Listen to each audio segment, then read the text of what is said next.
Boa noite. Agora sim, né? Eu entrei, depois saí, porque eu vi que eu não tinha baixado, né, os meus, as minhas, os sinais ali, né, os sonoros de notificação. E aí vai ficar plim, plim, plim, plim, né? Boa noite a todos. Boa noite, fisioalfas que me acompanham, né? O que que eu queria dizer para vocês? Eu me sinto muito honrado de vocês, né, me acompanharem, estarem aqui. E peço desculpas por ter atrasado a live, né? A live normalmente é nas terças-feiras, estamos fazendo ela nas quintas. Mas enfim, né? Estamos conseguindo fazer. Que legal. Tava, né, atarefado. Terça-feira eu dei uma aula. Dei uma aula no curso de um colega e amigo e mentor, né? Meu mentor, em fisioterapia forense, né? Dr. Douglas Garcia, fisioterapeuta, né? Convido todos vocês a seguir ele também, né? Douglas Garcia Físio, né? Aqui no Instagram. E eu fui dar uma aula de raciocínio clínico. Tá? Fui falar sobre raciocínio clínico para fisioterapeutas forenses, né? Eu também sou fisioterapeuta forense, né? Fiz o curso do Dr. Douglas e atuo com advogados, né? Como fisioterapeuta forense. E aí ele me pediu para eu ir lá fazer, né, uma aula para ele, né? Essa aula é fechada porque é uma aula do curso dele, né, do CZP Premium, né, começando do zero na perícia para fisioterapeutas, né? E aí eu fui lá dar uma aula sobre raciocínio clínico direcionado, né, para perícias de saúde, né, e perícia e assistência técnica, né, porque o fisioterapeuta ele pode ter duas posições, né, três na verdade: jurisconsultor, assistente técnico, que trabalha para o advogado, os dois, né, jurisconsultor e assistente técnico, e como perito judicial quando trabalha, né, para o juiz, para o juízo. E eu fui lá então para dar uma aula sobre raciocínio clínico. Muito bem. Foi uma aula muito proveitosa, né, porque a gente consegue entender como que o raciocínio clínico pode ser utilizado em qualquer área que a gente trabalhe, né? Em qualquer área que o terapeuta trabalha, é necessário ter um raciocínio clínico. Claro, né? Eu estou falando em áreas onde eu vou ter a atuação técnica do fisioterapeuta, né? Porque o fisioterapeuta pode ser um administrador também, né?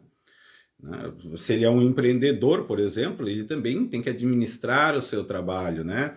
Se ele trabalha num hospital, numa empresa e ele tem, né, uma posição, né, de gestor, né, ele também empreende lá dentro, mas de formas diferentes, né? Bom, então, né, foi muito proveitoso no sentido de que a gente consegue organizar, mas eu vou fazer um pequeno contraponto aqui. Por quê? Porque a minha função, né, como no meu raciocínio clínico, e mesmo quando eu estou falando para colegas sobre raciocínio clínico, a minha função não é dizer como vocês precisam atender. Ah, porque tu precisa fazer isso, tu precisa fazer aquilo. Não. Né? Eu falo para colegas. Né? Posso até falar também para estudantes, claro que sim. Né? Por quê? Porque o estudante está formando o seu raciocínio clínico. Mas daí a eu dizer como tu deves proceder é diferente. Por quê? Porque daí eu não estou te ajudando. A minha função, né, como um mentor de raciocínio clínico, é ajudar a tu construir o teu raciocínio e não o meu. A partir do momento em que eu chego, né, para ti, suponhamos também um mentorado, né, E eu digo, não, para uma avaliação de ombro, tu tem que fazer isso, isso, isso, isso. Não, não tem porquê, né? Não tem porquê, porque todo mundo aprende, né, a fazer as manobras. E eu vou dizer para ti o que manobras tu precisa fazer. Não, né? Não é para isso que serve. Boa noite, João. Seja muito bem-vindo. Boa noite, Leonardo. Muito bem-vindo. Muito bem-vindo a todos, né, que estão me assistindo. Me sinto muito honrado. Então, eu estou falando aqui, né, sobre a aula que eu dei, né, no CZP Prêmio. E aí é justamente sobre isso, né? Eu preciso abordar para os colegas, né, o raciocínio clínico em função do quê? De que ele tem uma gama de informações, anamnese, exame físico, exame de imagens. E ele precisa, dentro do objetivo que ele tem, escolher as melhores, né, as melhores informações para que ele possa chegar ao seu objetivo. Então ele precisa traçar metas para chegar nos objetivos. A gente vai ver que isso permeia a nossa vida, né? Metas e objetivos. Né? Eu percorro metas para atingir objetivos. E é isso que o raciocínio clínico faz. E aí, de novo, não existe uma fórmula mágica, não existe um protocolo. Aliás, odeio essa palavra protocolo, né? Eu acho que já falei outras vezes, né? Porque o protocolo, ele é inimigo do raciocínio. O protocolo diz que tu tem que fazer aquilo e está acabado. Então significa que acabou com o teu raciocínio. Tu tem premissas básicas, dependendo do que tu estás avaliando, do que tu estás tratando, que tu vai manter elas. Mas isso não significa que é um protocolo. Então, se eu vou falar para vocês sobre raciocínio clínico, a primeira coisa que eu tenho que abolir aqui é um protocolo, um checklist. Entende? Ah, se eu estivesse falando lá em alguma pesquisa, tudo bem, aí se aplica, tem um outro método. Mas aqui eu estou falando de um método investigativo. Né? Olha o Davi falando aqui. O raciocínio depende muito para que será usado. E ele é muito individual também, né? Ele é muito individual, Davi. Por isso que eu não posso te dar o meu raciocínio sobre uma determinada situação. Né? Eu posso pensar junto contigo, compartilhar a minha experiência e a partir disso tu tirar as tuas conclusões. Porque senão tu tá tomando as minhas conclusões para ti. Então não tem razão de ser, né? A razão de tu exercitar o teu raciocínio clínico ou procurar alguém para te ajudar, porque essa pessoa tem mais experiência em determinada área que outra, é justamente para quê? Para que tu consiga refletir, porque muitas vezes a gente fica trancado, né, dentro de um túnel, que eu olho para um lado, olho para o outro e não vejo a luz de nenhum dos lados, porque na verdade eu estou numa curva. E eu preciso pensar para que lado que eu vou, porque eu quero chegar no meu destino. Vamos trocar a palavra destino. Preciso chegar no meu objetivo. Tá? Mas eu acho que tu fez uma pergunta bem voltada para a perícia, né? Eu vou ler toda a questão, desculpe, eu comecei a devagar, né? Deixa eu só puxar aqui. Né? Vou ler toda a tua pergunta porque ela é interessante, né? O raciocínio depende muito para que será usado. Perfeito, que foi isso, em função disso que eu fiz o meu discurso. Na clínica devemos ter exames específicos para reabilitar, porém para uma perícia de incapacidade físico-funcional devemos saber o grau de movimentação. O que eu vou te dizer, né, Davi? Não está de todo errado isso. Eu faria algumas ressalvas com relação a essa questão. Por quê? Qual a diferença da perícia, né, quando eu estou fazendo, né, uma investigação pericial, e eu estou fazendo, ou quando eu estou fazendo uma avaliação do meu cliente. Né? Eu acho que tem duas diferenças básicas. Primeiro, quando eu estou fazendo uma perícia, eu sou obrigado a desconfiar do periciando. Por quê? Porque eu quero realmente saber se ele está fingindo aquilo ou não. Afinal, eu tenho que dar um juízo de valor para um processo. Certo? Quando eu estou avaliando o meu cliente, não. Porque daí eu tenho uma relação com ele, uma relação de confiança, certo? Uma relação de confiança. Então eu não preciso desconfiar. Então eu vou ter menos, digamos assim, talvez não seja a palavra mais adequada, mas é que veio na minha cabeça. Eu vou ser menos agressivo com ele, né? Menos incisivo nas minhas, na minha avaliação, nas minhas colocações a ele. Por quê? Porque eu não estou querendo saber se ele está inventando aquilo ou não. Então, existe uma diferença entre, né, a questão de quando tu estás perito e quando tu estás assistente técnico, que é quem trabalha para, né, para a parte em si, né, ou quando é o meu cliente na minha clínica, no meu consultório, certo? Porque daí eu não tenho a necessidade de comprovar para outra pessoa de que ele tem um acometimento ou não, certo? Se ele tem um comprometimento no grau de movimentação ou não. Então, mas o raciocínio clínico, ele se aplica. Por que ele se aplica? Porque o raciocínio clínico, justamente, ele não é um protocolo. Ele é um raciocínio. Então, isso significa que eu vou usar os dados que eu tenho e eu vou te dizer, são os mesmos dados. Avaliação, exame físico, exames complementares. É a mesma coisa. Qual é a diferença quando eu estou fazendo, né, uma atividade forense como perito e quando eu estou fazendo uma atividade na minha clínica com o meu cliente? Certo? Quando eu estou como perito, eu não quero saber o tratamento. Não se aplica um tratamento ali. É só investigar o comprometimento, né, da capacidade, né, da capacidade físico-funcional. Então, o raciocínio clínico para ali. Vai até onde eu identifico o problema, quantifico, qualifico e codifico pela CIF. Ponto. Agora, quando eu tenho o meu cliente no meu consultório, na minha clínica, ou em domicílio, tanto faz, né? Aí não, eu vou usar esse raciocínio clínico, só que eu não vou parar, né, na minha conclusão. Por quê? Porque eu vou continuar com o tratamento. E eu tenho que raciocinar em cima do tratamento, o que vai ser mais adequado ou não. Então existe uma diferença, sim, em relação a isso, que é nada mais, nada menos que eu vou no meu cliente, né? Quando eu estou falando em tratamento, eu vou além de onde eu vou quando eu faço isso em uma perícia de saúde, não é perícia médica, né? Na verdade, a perícia é um ato judicial. Perfeito, exatamente. Ele vai mais fundo. Em que sentido, Davi? Ele vai mais fundo porque ele vai para o tratamento.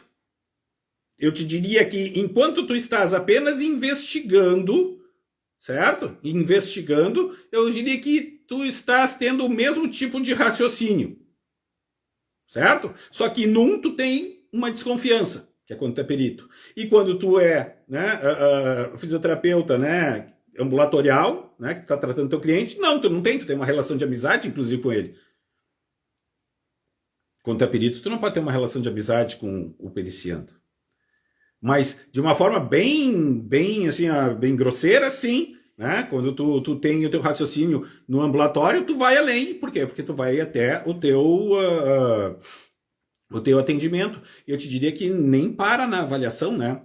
Todo dia tu faz um raciocínio novo, porque teu paciente apresenta coisas novas, né? A não ser quando é um paciente assim, muito crônico, que, por exemplo, eu tenho uma paciente de Alzheimer, ela já está na fase acamada, né? Que praticamente não muda nada. Praticamente, não, de vez em quando ela está um pouco mais acordada, né? Tem dias que eu consigo tirar ela da cama, entende? Então, mas a variação essa vai ser muito pouca. Né? De vez em quando eu tenho que pensar, mas será que o que eu estou fazendo não está, né? Sei lá, vou extrapolar, né? Tô deixando ela muito no leito, tem que cuidar com os pulmões dela, né? Vai começar, né? Tem que saber com as cuidadoras se estão trocando decúbito, se não estão trocando decúbito, se estão trocando decúbito de quanto em quanto tempo, né? Então são coisas que tu acaba te preocupando, que eu até acho que nem seria raciocínio, mas seria sim, isso seria uma rotina, uma rotina, né? Porque o raciocínio, eu te diria assim, ó, eu acho que ele tá, na minha concepção, ele tá muito mais ligado a tu otimizar o teu trabalho. Ou seja, alcançar um resultado, né, mais rápido, consequentemente agregar valor, né, que vai refletir no preço da tua consulta e assim por diante. Rever os teus procedimentos, né, porque muitas vezes tu fica atendendo e o teu cliente não melhora, e tu fica insistindo, e aí tu diz para ele até que vai chegar um momento, pois é, o seu caso eu não sei o que é. Não, tu nunca vai dizer que tu não sabe o que é. Não, no seu caso ele tá muito complicado, né? O senhor já tá crônico, né? Eu acho que o senhor, né, precisaria voltar no médico. Pô, não faz isso. Tu tá deixando dinheiro em cima da mesa. Porque muitas vezes, né, isso acontece por falta de experiência.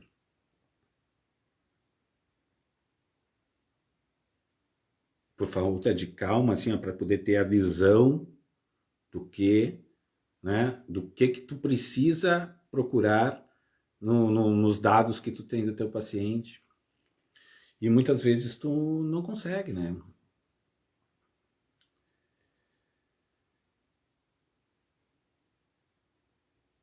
Tem uma pergunta para fazer, né?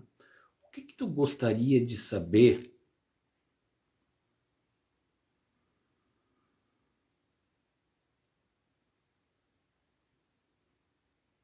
que tu não sabia antes e que isso ia resolver o teu problema? Porque tu tem problemas. Todo mundo tem problemas, né? Exatamente isso, Davi. O raciocínio clínico não é uma receita de bolo. Tá? A receita de bolo, para mim, é irreversível. O raciocínio clínico, não. Porque o raciocínio clínico, ele te dá agilidade. Né? Ele faz com que tu te adapte, com que tu tenha a percepção daquilo que tu, né, tá procurando. Tu consegue vislumbrar. Entende? E isso é claro, né? Quanto mais tu exercitar isso, melhor vai ser. Né? Isso é uma coisa treinável. Raciocínio clínico é uma coisa que tu pode treinar. Tá? Então, assim, ó, como que eu cheguei nisso? Eu nasci fisioterapeuta sabendo raciocínio clínico? Não. Né? Tinha coisas que eu gostaria muito de ter sabido antes do que quando eu descobri, porque teria resolvido né, o problema de muitos clientes muito antes disso, né? Só que eu não tinha quem. Não é que eu não tinha quem procurar, até tinha. Muitas vezes eu liguei para professores meus, né? E eles me respondiam plenamente. Né? Quando eu me formei, quando eu comecei, claro, né, não existia nem internet, né? Hoje em dia isso aqui é uma maravilha, né? Meu TCC foi feito dentro de uma biblioteca. Não tinha computador e foi digitado numa máquina de escrever elétrica, para dizer que foi digitado, né? Então, o que eu quero dizer? Né? Tem coisas que teriam facilitado a minha vida se eu tivesse sabido delas antes. E essa é uma das funções de eu fazer essas lives aqui. Né?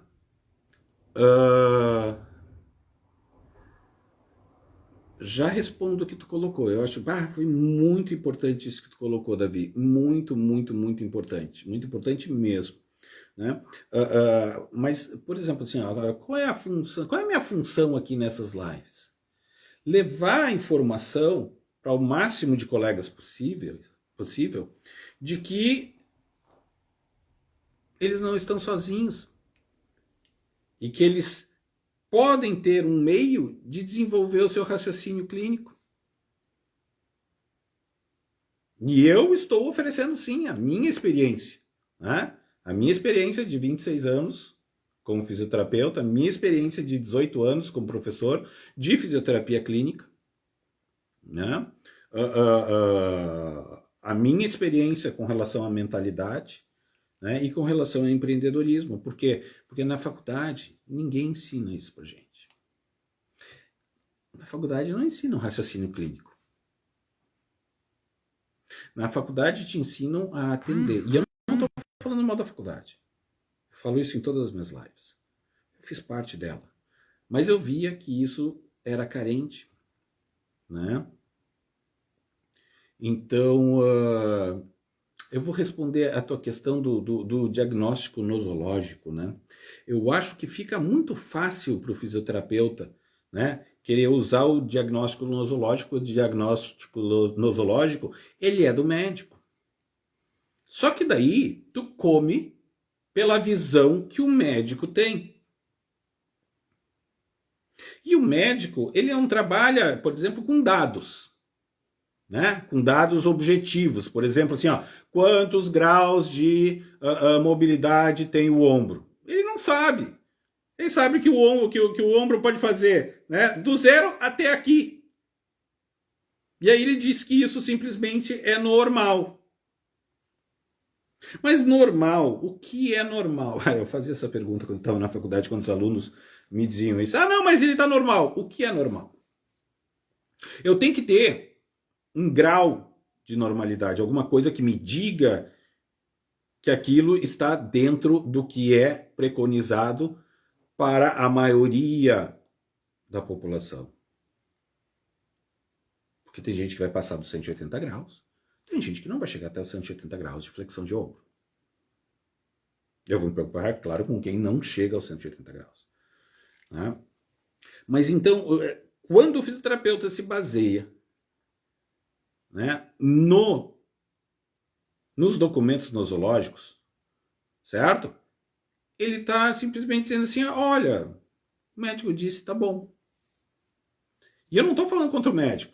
Eu acho que a gente tem que trabalhar, a gente precisa dos documentos nosológicos, a gente precisa dos exames. Apesar de que a gente pode, hoje em dia, pedir exame. É uma briga, mas a gente pode. Perfeito. Quando eu começo a usar a CIF, aí eu começo a poder quantificar. Eu começo a qualificar e, obviamente, vou codificar isso para que qualquer um que leia possa entender o que eu escrevi. Ou seja, se eu usei o código da CIF, tudo bem, eu posso mandar alguém lá para a Tailândia, ninguém entende português, mas se o teu cliente chegar lá, ó, com o teu receituáriozinho, e o cara vê que tem o código da CIF, ele lê e ele sabe o que tu tem. Ou, no mínimo, ele vai conseguir procurar, né, investigar a região, o tipo de acometimento, o tipo de sensibilidade que tu tem, e assim por diante. Né? E quando tu pega os documentos nosológicos, eles não têm isso. Eu diria, inclusive, né, que quando a gente está falando de acometimentos físico-funcionais, né, a nossa avaliação ela é padrão ouro perto de qualquer outro tipo de avaliação. Por que eu digo isso? Porque eu estou falando de acometimentos, né, de incapacidades e restrições, como fala a CIF, né, que, por exemplo, o educador físico não faz. Por quê? Porque o educador físico ele foi treinado para trabalhar com a saúde. Né? Perfeito, a resolução nos obriga, é obrigatório usar a CIF. Só que tu vai perguntar para a maioria dos colegas e eles não sabem. A maioria dos colegas não sabe que é obrigatório, que é uma infração ética não usar. Né? E isso daí tira o quê? Tira o nosso poder. O poder da nossa assinatura, por exemplo. Né? Porque a minha assinatura ela tem que ter um peso. Quando tu pede um atestado para o teu médico, pô, a assinatura dele te permite várias coisas. Por que a do fisioterapeuta não? Porque o fisioterapeuta não se valoriza. na grande maioria das vezes. E ele não sabe o peso que a sua assinatura tem. Mas para que ele tenha peso essa assinatura, tu vê que a gente começou lá no raciocínio clínico, né? E estamos entrando numa seara, né, mais voltada para a nossa legislação. Tranquilo, sem problema nenhum. Tudo certo. O que acontece? Para que eu possa emitir um atestado, não adianta assim, atesto para devidos fins que fulano de tal tem tal coisa. Não, peraí. Não, isso aí não tem peso.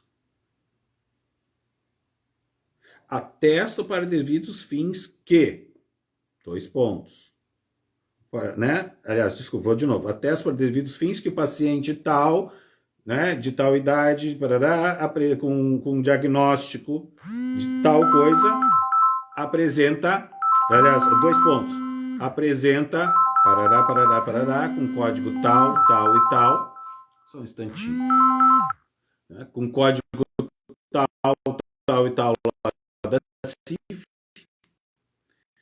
né, apresentando incapacidade, vou lá e ponho o código da CIF, com disfunção de sensibilidade, coloco, né, o código da CIF. Isso dá corpo para o teu atestado. Isso dá valor para o teu atestado, dá peso. Então agora, a tua assinatura tem peso, tem valor. Né? Só que, Davi, eu vou fazer uma pergunta. Te dou um tempo para responder, se tu quiser, claro. Alguém te ensinou a escrever um atestado na faculdade?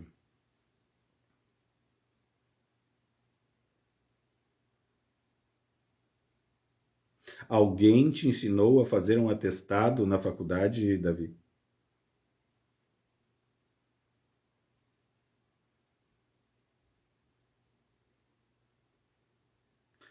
Eu ensinava os meus alunos a fazer atestado em clínica, porque volta e meia, né,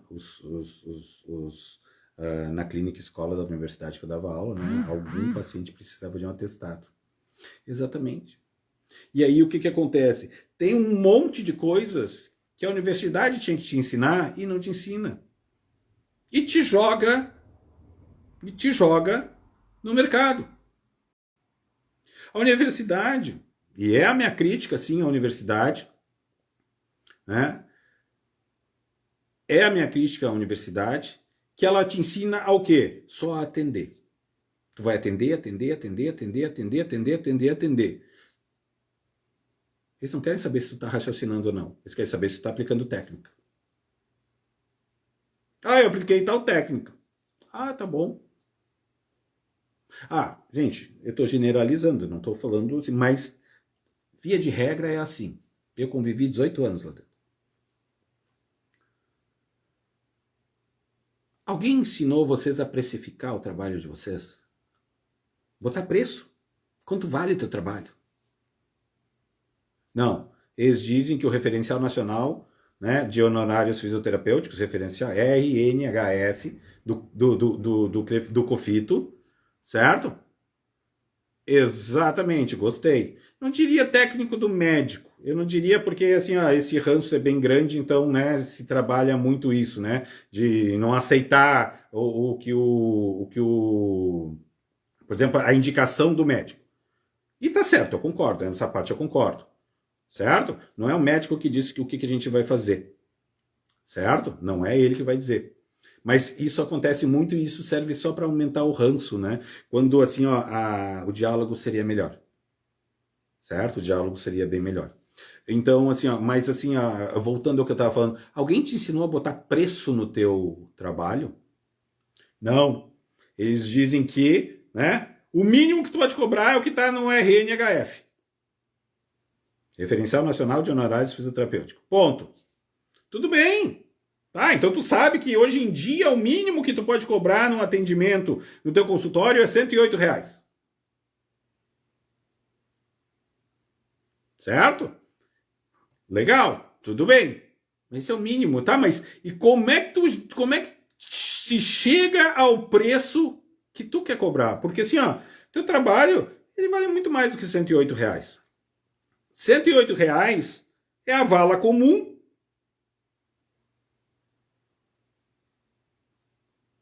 E como é que tu vai dizer para o teu cliente, porque ele tem acesso a RNHF, é só tu entrar na internet, te dizer que o teu trabalho vale muito mais? Alguém te ensinou isso? Não, tu vai ter que aprender com alguém fora.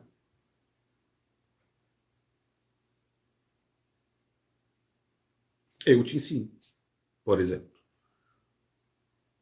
No DRCF, Descomplicando o Raciocínio Clínico, que é o meu curso, vou dar aula sobre ele na quinta-feira que vem, dia 26 de maio. Eu falo sobre isso. Falo sobre precificação, falo sobre plano de negócio, né? Como descobrir teu nicho de mercado, como descobrir quem é teu paciente ideal, teu cliente, né, ideal. Né? Raciocínio clínico, porque é o carro-chefe do negócio, né? Pois é. E aí te ensino a identificar uma hérnia discal. Tá, tudo bem, né? Mas como quantificar ela? E muitas vezes, quando ensino alguma coisa de quantificar, aquilo deixa dúvidas. Por exemplo, eu tenho minha crítica. Por exemplo, com a escala de Ashworth. A escala de Ashworth, ela quer quantificar, né, a hipertonia ou a hipotonia em problemas neurológicos. Só que daí ele quer quantificar com relação à função, né, que o cliente desempenha. Não, peraí. O tônus, ele não pode ser quantificado. Ele pode ser avaliado. Entende? Tu pode quantificar força, porque tu pode fazer mais força ou menos força. Só que a força não está ligado a um problema neurológico. O problema neurológico é o controle. Entende? Então, eu tenho a minha crítica a Ashworth. E talvez muitos aqui possam entrar aqui e dizer, não, porque tá tudo bem, mas eu continuo tendo a minha crítica e tu deves ter a tua. Isso significa que estamos pensando sobre a mesma coisa.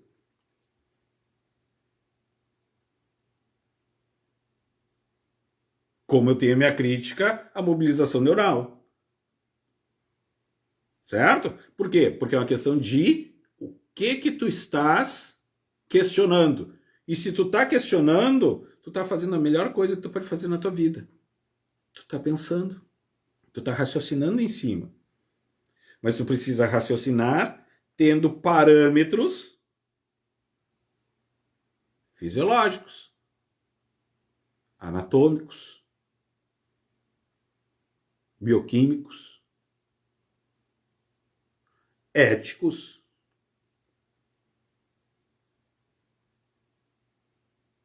Tá? Então, a partir do momento em que tu começa a te colocar, certo? Com um embasamento científico, certo? Isso muda a tua capacidade de raciocínio em cima do teu cliente, muda o valor que tu agrega a teu trabalho e, consequentemente, isso vai influenciar no teu preço. Por quê? Porque o cliente, ele sabe que tu tá ali e tu tá desempenhando um papel de forma séria, de forma concreta, com um embasamento que dá segurança para ele, porque tu precisa passar segurança para o teu cliente. Agora eu pergunto, quando que se faz isso, esse tipo de discussão? Quando se faz esse tipo de discussão? Não, né? E aí a gente cai no mercado, porque eu caí no mercado também como vocês, quando me formei. E olhando assim para trás, hoje em dia, eu disse, pá, se eu tivesse, né, se eu tivesse tido essa ferramenta, ou, né, tivesse me dado conta disso antes, ou alguém tivesse me falado disso antes, teria poupado tanto tempo, como eu já disse há pouco, né? Poupado tanto tempo, né? Ganho mais dinheiro, é óbvio que sim, porque eu ia ter resolvido muito mais problemas dos meus clientes, mais rápido, né? E o boca a boca ia me trazer muito mais clientes. Foi quando eu me dei conta que a faculdade não me deu tudo que ela prometeu e nem tudo que eu precisava. E eu não estou dizendo que a faculdade tem que ser perfeita. Eu estou dizendo é que a gente sai com necessidades quando a gente se gradua e que essas necessidades são importantes para o meu desempenho. São importantes para que eu possa almejar aquilo que eu tinha em mente, aquele meu sonho, que foi quando eu me formei. Qual é o sonho de todo mundo quando se forma?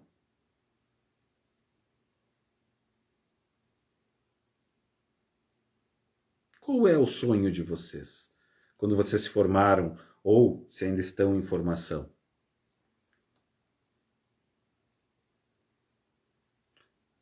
A gente se forma porque, primeiro, a gente tem, né? A gente tem um ideal. Sim, nós temos um ideal, né? E normalmente esse ideal está dedicado ao outro, né? Nós estamos, né? Nós somos formados numa profissão que se dedica ao outro. Muito bem, então eu quero o bem do outro, né? A saúde do outro. Muito bem, mas eu preciso para mim também. E eu quero ter sucesso, eu quero ser bem sucedido. Aí eu tenho uma pergunta para vocês. Quem ensinou vocês na universidade a procurar, a almejar ou alcançar o sucesso?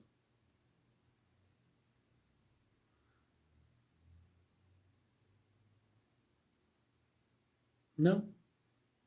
Porque ninguém ensinou vocês a empreender, ninguém ensinou vocês a precificar o atendimento de vocês, vocês falavam em atendimento, atendimento, atendimento, né?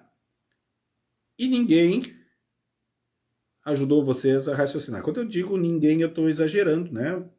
De novo, eu estou generalizando. Mas isso é uma coisa muito comum. Muito, muito comum.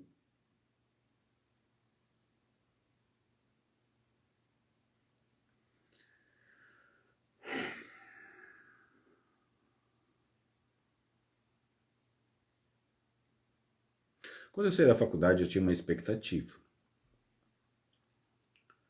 Né? A expectativa era que eu ia ter o meu consultório, né? Eu ia ter o meu consultório cheio de clientes, né?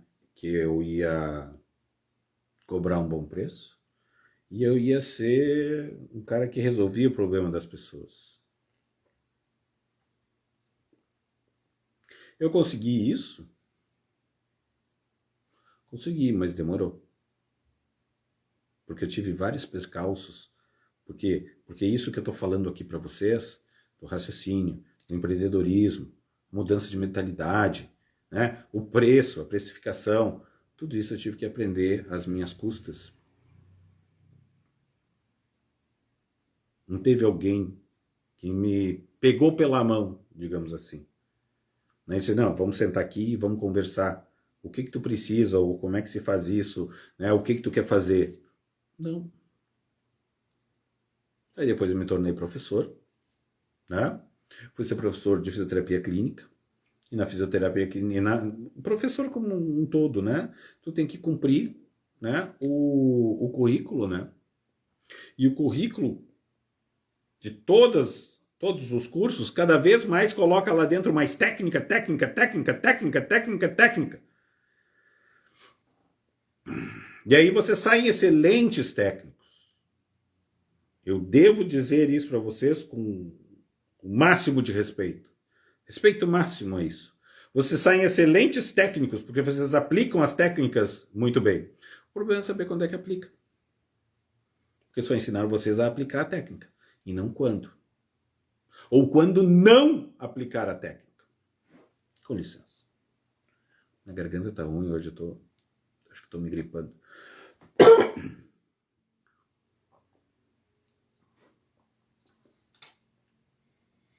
Então, os cursos hoje em dia, eles ensinam vocês a aplicar a técnica.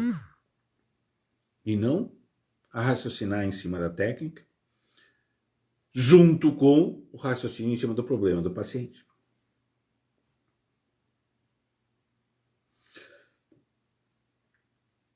partir da semana que vem, a partir de segunda-feira, segunda, terça e quarta-feira, eu vou começar a fazer lives diárias, segunda, terça e quarta, preparando, né, para o lançamento, então, né, do DRCF, Descomplicando o Raciocínio Clínico Fisioterapêutico, que vai ocorrer na quinta-feira, certo? Só que essa aula da quinta-feira, ela não vai ocorrer aqui no Instagram. As lives, sim. As lives vão ocorrer aqui no Instagram. Mas a aula de DRCF, ela vai ocorrer, né, num link que eu vou disponibilizar para vocês, num grupo de WhatsApp. Então, né, entra na minha bio ou clica no botão de Saiba Mais, que vai ter em vários dos meus posts, e te inscreve no grupo de WhatsApp para poder receber o link e participar dessa aula. Que eu vou falar disso e vou falar de muito mais coisas. Vou falar do raciocínio clínico, vou falar de mudança de mentalidade, porque não adianta tu querer fazer isso se tu continua pensando pequenininho como tu pensava antes, né? E sobre empreendedorismo, ou seja, como empreender na fisioterapia.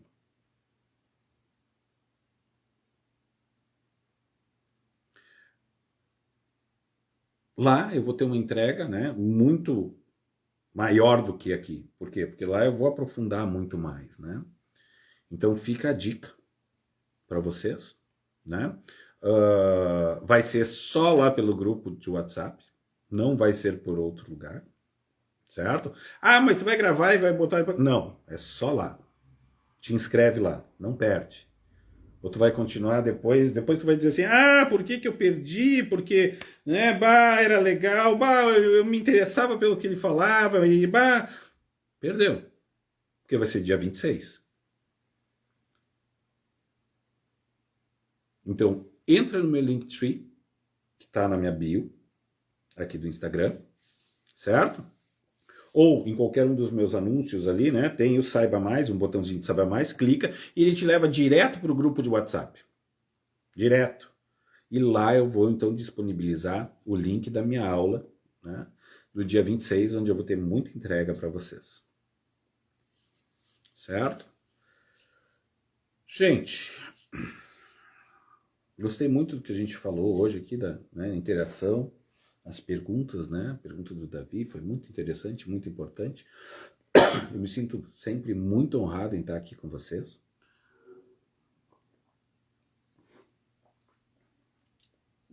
E eu fico sempre à disposição, né? Eu faço diariamente posts sobre mentalidade, sobre empreendedorismo, sobre raciocínio clínico, né? Diariamente eu tenho posts e tenho stories e reels, né? Na minha bio, né? No meu feedless, né? Então, assim, ó, se vocês quiserem me mandar uma DM, né? Ah, tô com uma dúvida disso, queria saber tal coisa, ou o que tu acha de tal coisa, me manda, né? Me manda uma DM, né? Um direct, que eu respondo para vocês, nem demora muito não. Assim que eu tenho uma brecha no meu dia, eu pego e mando as respostas sem problema nenhum, né? E é isso, gente. Alguém gostaria de falar alguma coisa, né? Fazer alguma colocação? Davi, muito boas tuas colocações, gostei muito mesmo, muito legal. Jéssica, muito obrigado por ter estado aqui. Carla, e não te esquece, né? Dia 26, a partir de segunda-feira, live todos os dias aqui às 8 horas, né? Falando sobre DRCF, Descomplicando o Raciocínio Clínico Fisioterapêutico. Até mais, gente. Tudo de bom para vocês. Um grande abraço.